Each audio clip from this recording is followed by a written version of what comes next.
joke sa imong anong ipirma ka sa signature campaign kay Tatay Digong? As a Pilipino, kabaluta, kung sa'y tama o dili tama, ang nahitabo karon is injustice. Ang tama na imong mali, ang mali na imong tama. Which is, sobra kayo ilang ginabuhat dili gid siya kanang dili dapat nga naon nila si Tatay Digong kay the first place Tatay Digong has given us the blueprint of being a public servant, honest, integrity. Yun ang pinapakita ni Tatay. Ngayon tayo naman ang bumalik sa nagawa lahat ni Tatay Digong para sa atin, mga Pilipino. Almost 1 year na, maging 11 months na.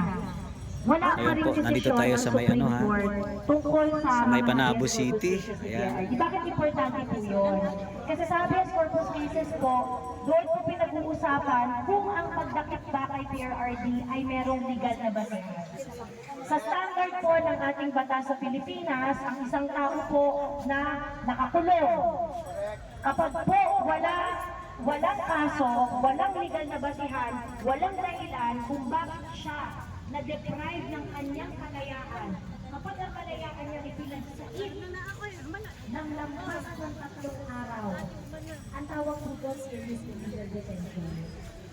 Si PRRD po, walang kaso sa Pilipinas. Hanggang ngayon, na nag-firma tayo dito, nag-firma tayo, nag-usap tayo, wala pa rin siyang formal charge sa dahil. At pagkatapos, noong isang linggo, ang ICC ay naghahanap, nag-post sila ng link at naghahanap sila ng witness ng war on drugs kuno ukol doon sa gusto nilang ikaso kay PRRD.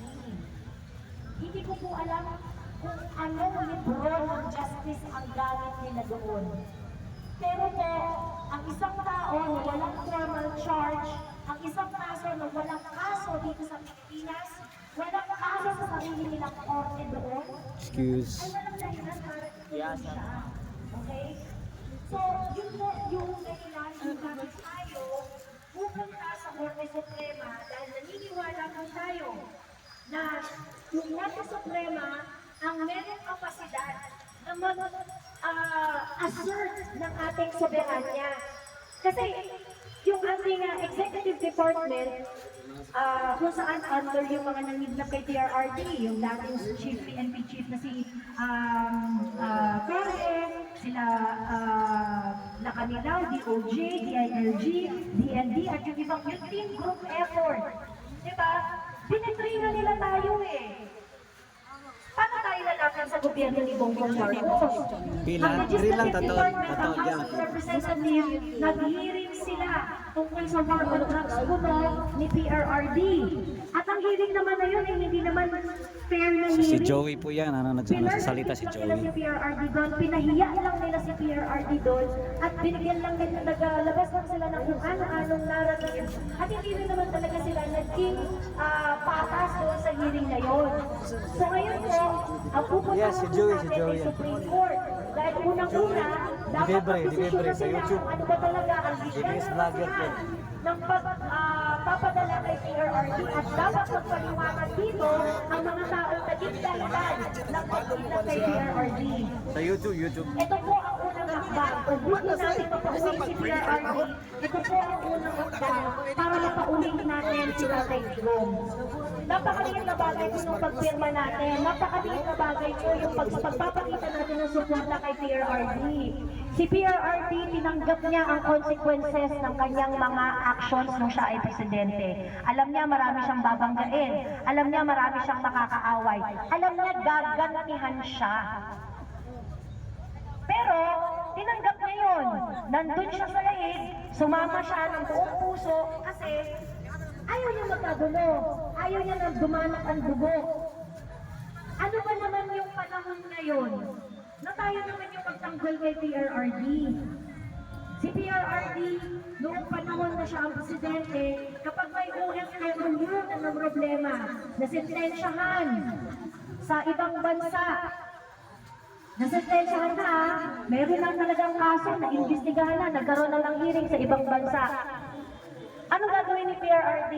Hahanapan niya ng weak yung kapwa natin Pilipino dito sa Pilipinas.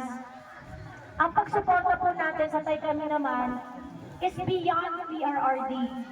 Ang pagsuporta po natin sa Tay Kami Naman ay pagprotekta sa kapwa nating Pilipino na binababoy sa ibang bansa. So hindi lang po ito nagtatapos kay PRRD, hindi lang po ito na dahil mahal natin si PRRD, hindi lang dahil sa nare-respeto natin si PRRD dahil ginagawa natin to para sa kapwa natin Pilipino. At itong Pilipino na to na pinaglalaban natin, nagpakita na to ng pagmamahal sa ating bansa at sa kapwa rin natin Pilipino. Ipagkakait pa natin yung pirma natin para dyan.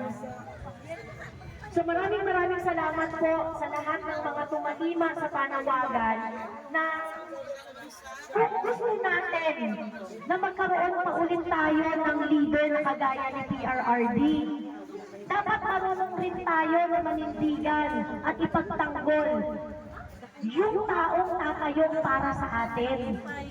Kaya sana lahat tayo masabi natin doon sa tao na nagsilbi ng tapat, naging standard ng public service ng mga Pilipino.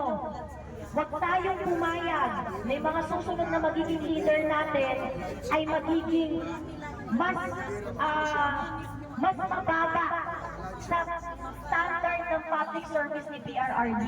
Huwag tayong pumayag na ang susunod na presidente ng Pilipinas ay bibigyan tayo ng serbisyo na mas mababa sa binigay ni PRRD. Ganun natin dapat ipagtanggol ang mga sarili natin.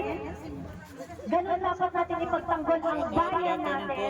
Huwag tayong papayag na magkakaroon tayo ng presidente na mas mababa ang galing at kalidad sa ipinakita ni PRRD. Kasi yan po ang paraan para mapaunlad natin itong bansang to. At hindi po yan nangyayari kung hahayaan na lang natin na yung taong gumagawa ng tama para sa bansa ay papanoorin na lang natin na abuti na lang ng kamatayan doon. Alam ko, lahat kayo, dumudugo ang puso ninyo para dito. Kaya dapat, kung ano man ang mangyari moving forward, kung ano man ang mangyayari sa hinaharap, masasabi natin, ipinaglaban natin ang tama. Bago po ako magtapos, gusto mo lang po i-share sa inyo ang isang napakagandang pag-uusap namin ni Atty. Trixie kahapon. Sabi ni Atty. Trixie, Joey, alam mo ba, nag-research kasi ako tungkol sa signature campaign.